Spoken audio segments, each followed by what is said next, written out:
So I wanted to mention a few things that come up when trying to draw features like eyes, noses, and mouths when doing portraits. With drawing the eyes, for one thing, people tend to draw just an almond shape for the eye, but sometimes people don't draw the upper eyelid.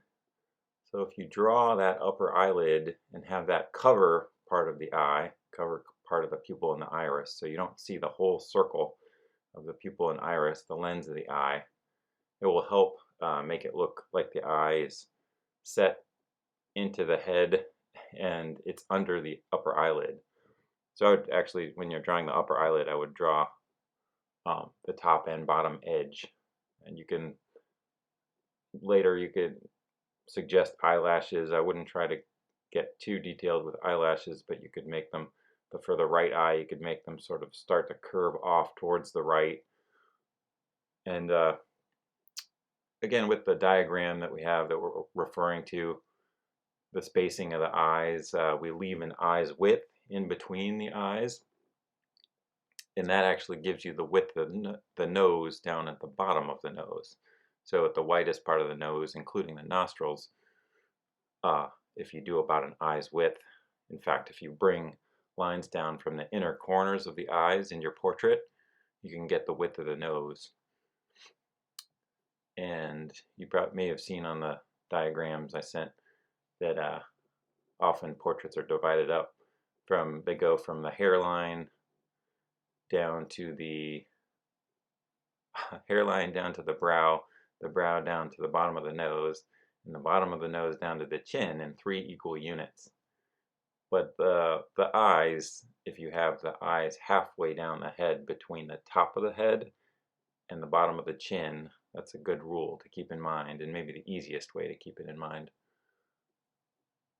Often, since we notice features of the face more, eyes, nose, mouth, things like that, we recognize people that way. We tend to make the faces too big and the top of the head too small. So sometimes the top of the head can look smushed, but if you keep in mind that eyes halfway down the head, between the top of the head and the bottom of the chin, just a line for the eyes right there, that will help. And the eyebrows will come above that midpoint line. Then I tend to put the bottom of the nose roughly halfway down between the eyes and the bottom of the chin, and I put the mouth roughly halfway between the bottom of the nose and the bottom of the chin.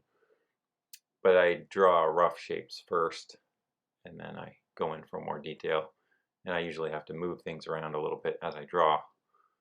The nose, I was going to say something about drawing the nose.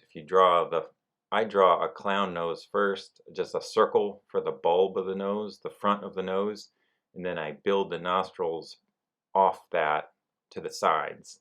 So then I start to suggest that the middle of the nose is coming out farther, and then I have to put those half circles for the nostrils back behind that circle that I've drawn, the clown nose, the circle that I've drawn for the front of the nose. It can help, that can help make it look less flat, and it'll help you draw the openings of the nostrils underneath that circle if you draw that first. Also, if you set yourself up, if you're looking at yourself in a mirror, if you set yourself up so there's more light on one side of the face, you will probably see more shadow on one side of the nose, and also you may see shadow underneath the nose.